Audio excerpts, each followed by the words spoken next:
don't like to be an observer looking distantly at something. I want it to engage me and take me there.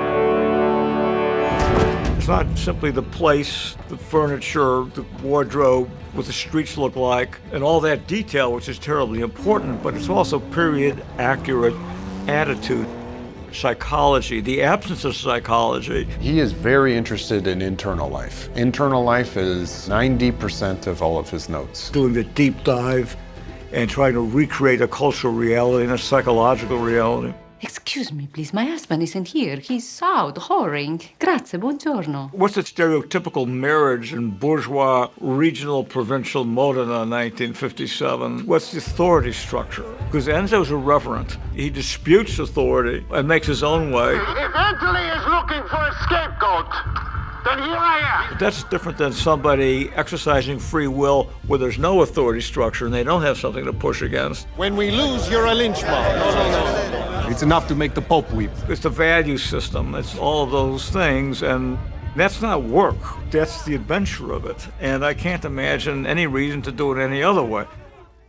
You've generated all of these unresolved things. We don't know how they're going to turn out.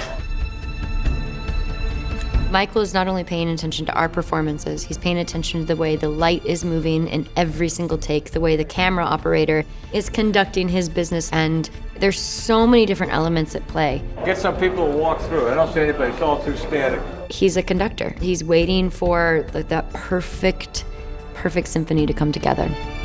His focus is, I think, challenging for a lot of people. Let's go. Because you have to just be with him and just go on the ride. And just expect the unexpected and be ready to go with it.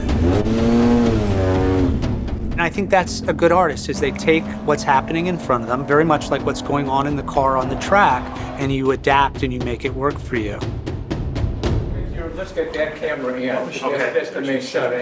For me, director of photography is a casting process. I think we should try and get the over at the same time. I wanted a particular kind of active lighting that's apparent in Caravaggio's paintings, where the light seems to enter very dramatically. And it's almost as if accidentally the light is hitting a part of a leg, a hand, slice of light hits a face.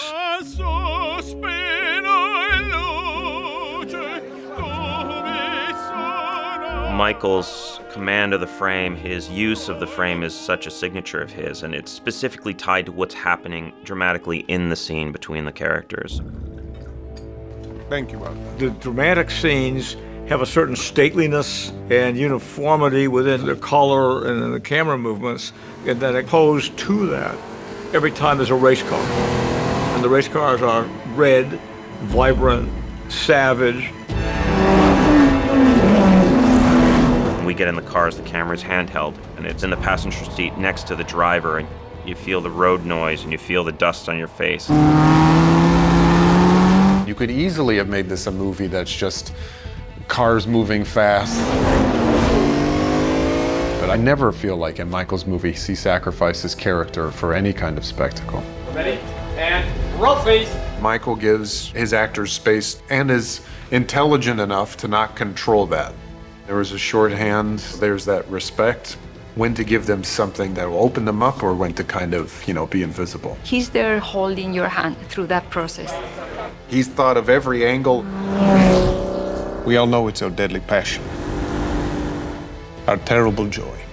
A millimeter will change everything for him. That's good. But not to say that he doesn't have his own sense of improvisation himself. He still is making up shots and following impulses. He is non-stop for 16 hours a day, and I know that when he goes home, he keeps writing or editing, and it's a machine. And cut. It says, right, new deal.